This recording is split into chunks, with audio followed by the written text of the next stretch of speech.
I'm sure you're familiar with this side bend exercise, trying to really target the obliques. However, you may have not known, this is not really how you train the core. You maybe train the obliques, but what happens is you inadvertently can limit your ability to train your core, and you can also inadvertently cause pain at the same time. So in this video, I'm gonna show you how to truly train your obliques and your core without doing this silly side bend exercise, which limits results and can cause issues. So the alternatives I'm going to show you to the side bend are going to be 3 different exercises, level 1, 2, and 3. 1's going to be the easiest, and then 2 is going to build up that demand on your core a little bit more, and then 3 the most. So you have some different ways and varieties to challenge your core. And now, speaking of core, if this stuff interests you and how we do this, we do have an online core strength and stability course where we take you through all the process of how the core works and how to maximize it to reduce pain and improve performance. That is linked in the description below.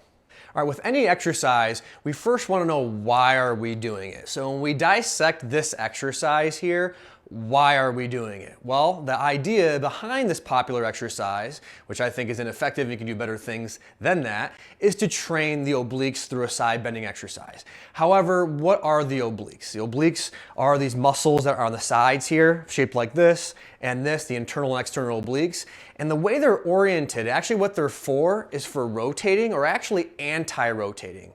Because the whole purpose of the core is really not to bend and do this stuff. Like when training your abs for the core, doing that doesn't train your core because we don't walk like this. We don't do things like this. So really the core is meant to anti-move or to prevent excessive movement in certain directions, because the purpose of the core is to stabilize, not to create movement. And what is stability? It's the ability just to control change. So we want to train the core that way.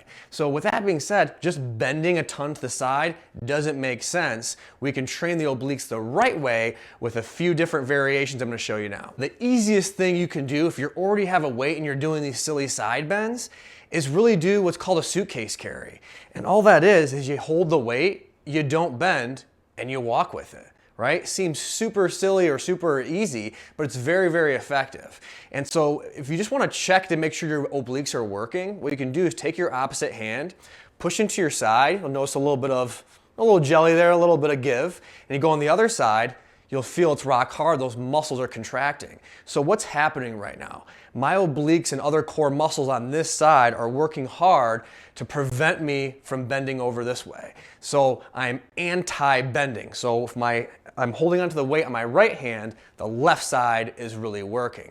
And then we can make this dynamic and functional just by simply walking with it, which would really just look like this. I want to stand tall in a good, decent posture, right? Not overly slumped forward or overly extended, just somewhere in between or called neutral. And we'll simply just slowly walk with it. And as you're walking with it, you can turn around, you can go backwards and forwards, is you want to think slow and control and maintaining your good posture. So if you see me from the front, what I'm doing is maintaining this ideal tall posture and slowly walking, trying to anti-bend or anti-rotate. And I'll go backwards, where this is pretty good control. What would not be very good control is if we're doing a lot of this stuff or if we're trying to lean too far to the left to counterbalance that weight. So you don't want something too heavy where you cheat through it. You want something that's just heavy enough to get the contraction you're looking for, that gets you tired, to get you training, but not too light where you're not getting much out of it. And then you can also do the other side. All right, so that was level 1, the easiest replacement you do. Phenomenal exercise, just change the weights and how long you walk, so on and so forth. Level 2 is going to be, let's say you don't have room to walk around or you just want a little bit of a change up. We can do what's called the split squat pendulum exercise.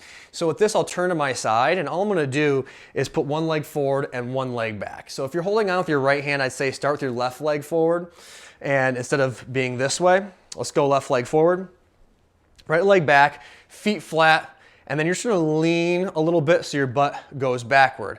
And then just let the arm hang here. Now next is you don't want the shoulder just pulling out of our socket.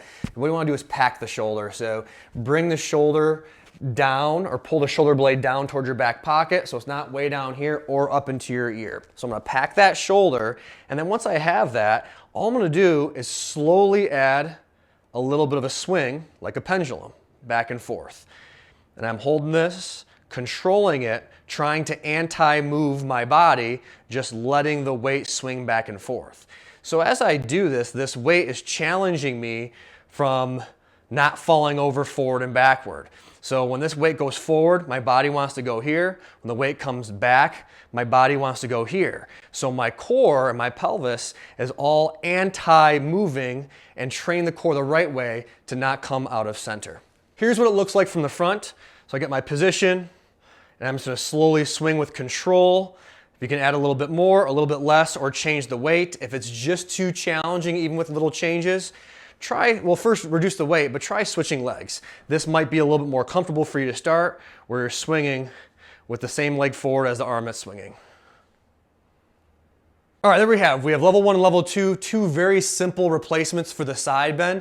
Next, we're gonna go for level 3, which is the most advanced, and this is gonna help us really anti-rotate in 360 degrees, essentially. So this one, you just stand here, and we call it around the world. It takes a little bit of coordination, so take your time with it. Start light, go slow, and then you can upgrade from there. So like the name insinuates, I'm just gonna wrap this kettlebell or bring it around the world, so to say, which is around my body. So very simply, I'm gonna pass it across the back of my body and the front of my body. And as you can see, it takes some coordination here. So when you start, you may just wanna go really slow, hand it off, where behind the back's a little tougher.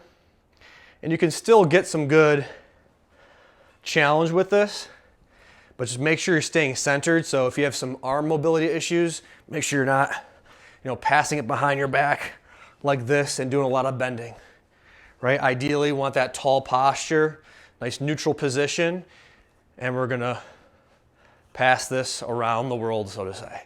You can add some speed once you get a hang of it. You can go a little heavier, a little lighter as needed. And you can see I'm trying to stay centered as much as possible, not doing a lot of movement of my body here. We don't want this because we're just cheating as a counterbalance.